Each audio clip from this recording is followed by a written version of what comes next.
Jaya Radha Madhava Punya Vihari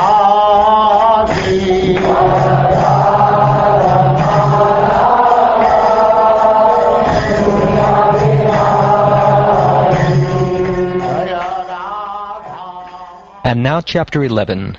Lord Ramacandra rules the world.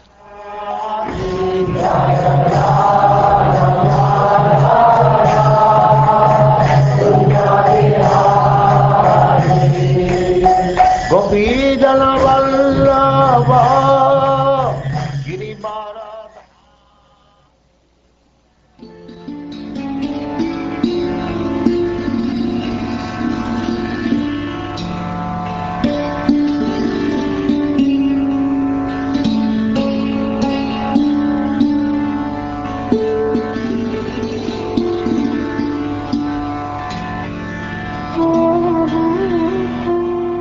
Shukdev Goswami said, Thereafter, the Supreme Personality of Godhead, Lord Ramacandra, accepted an acharya and performed sacrifices with opulent paraphernalia.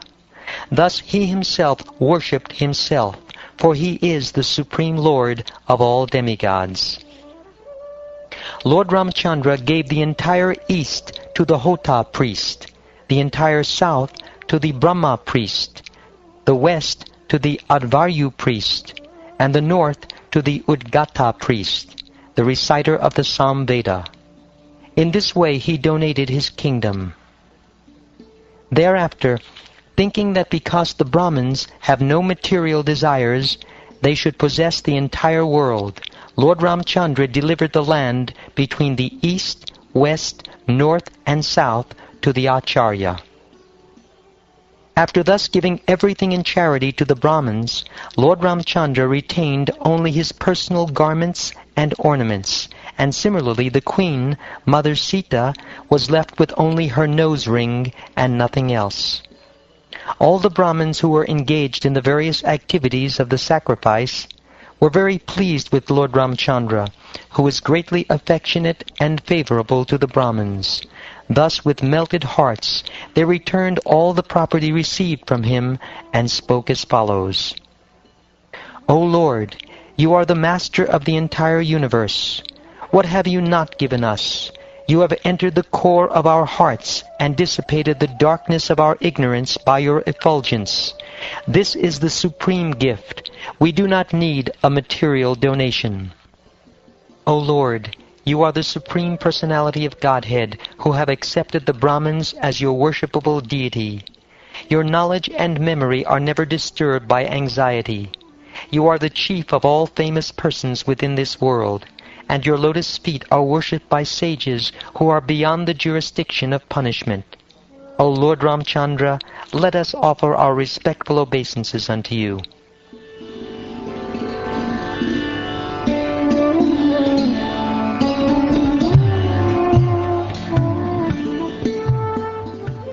Once while Lord Ramacandra was walking at night incognito, hiding himself by a disguise to find out the people's opinion of himself, he heard a man speaking unfavorably about his wife, Sita Devi. Speaking to his unchaste wife, the man said, You go to another man's house, and therefore you are unchaste and polluted. I shall not maintain you any more. A henpecked husband like Lord Ram may accept a wife like Sita, who went to another man's house, but I am not henpecked like him, and therefore I shall not accept you again. Men with a poor fund of knowledge and a heinous character speak nonsensically. Fearing such rascals, Lord Ramacandra abandoned his wife, Sita Devi, although she was pregnant. Thus Sita Devi went to the ashram of Valmiki Muni.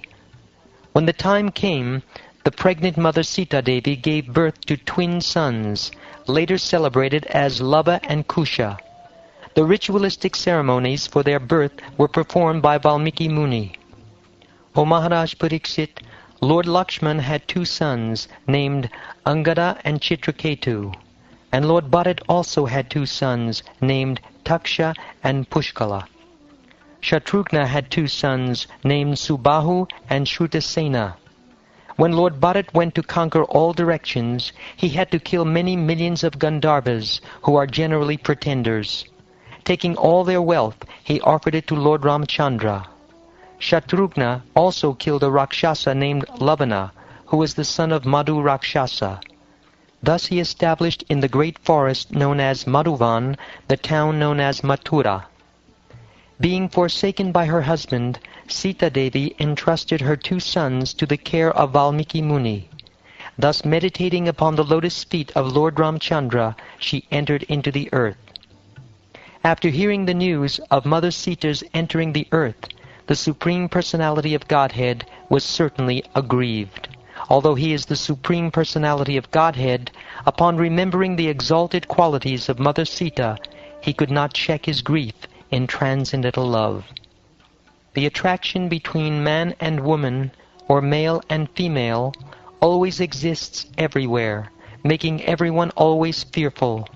Such feelings are present even among the controllers, like Brahma and Lord Shiva, and is the cause of fear for them, what to speak of others who are attached to household life in this material world. After Mother Sita entered the earth, Lord Ramchandra observed complete celibacy and performed an uninterrupted Agnihotra Yajna for 13,000 years. After completing the sacrifice, Lord Ramchandra, whose lotus feet were sometimes pierced by thorns when he lived in Dandakaranya, placed those lotus feet in the hearts of those who always think of him. Then he entered his own abode, the Vaikuntha planet, beyond the Brahmajyoti. Lord Ramchandra's reputation for having killed Ravan with showers of arrows at the request of the demigods, and for having built a bridge over the ocean, does not constitute the factual glory of the Supreme Personality of Godhead, Lord Ramchandra, whose spiritual body is always engaged in various pastimes. Lord Ramchandra has no equal or superior, and therefore he had no need to take help from the monkeys to gain victory over Ravan. Lord Ramachandra's spotless name and fame, which vanquish all sinful reactions, are celebrated in all directions, like the ornamental cloth of the victorious elephant that conquers all directions. Great saintly persons like Markandeya Rishi still glorify his characteristics in the assemblies of great emperors like Maharaj Yudhishthir.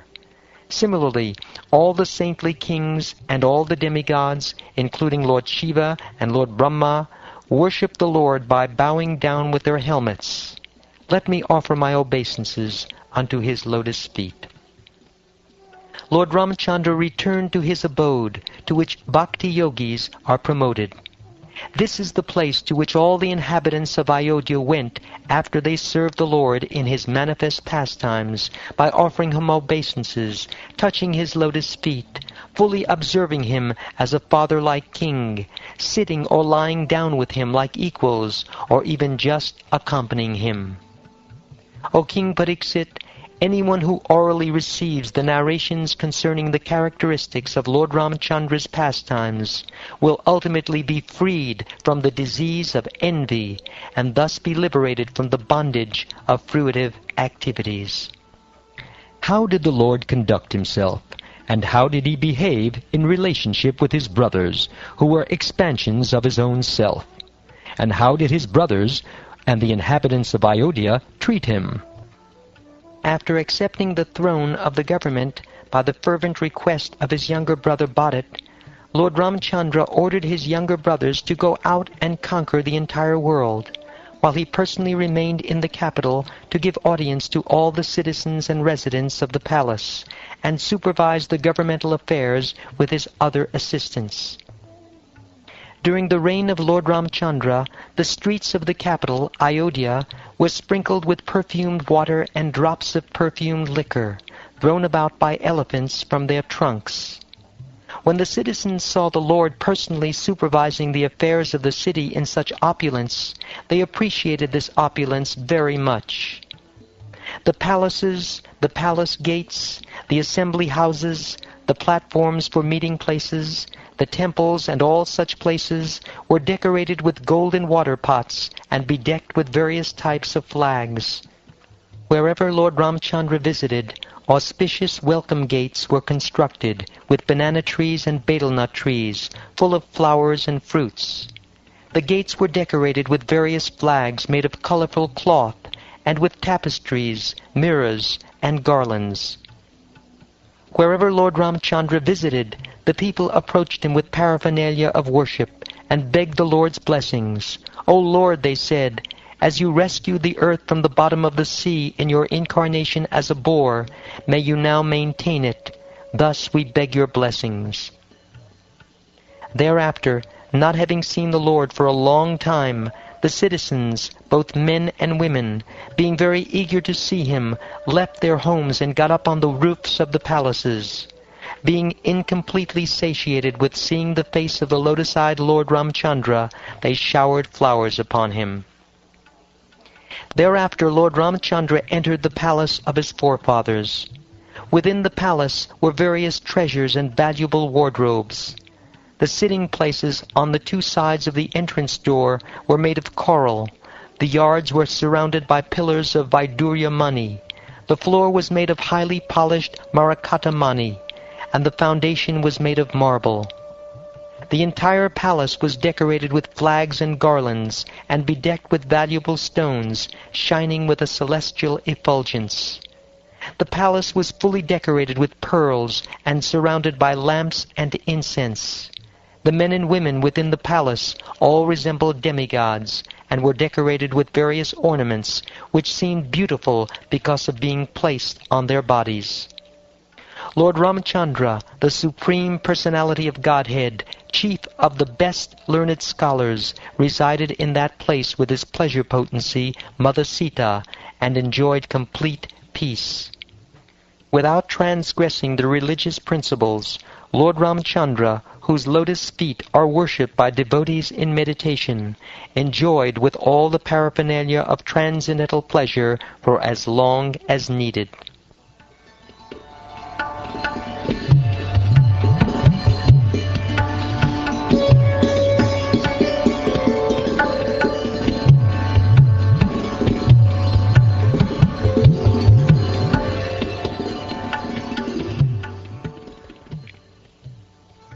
Thus ends the 11th chapter of the 9th canto of the Śrīmad-Bhāgavatam, entitled, Lord Ramchandra Rules the World.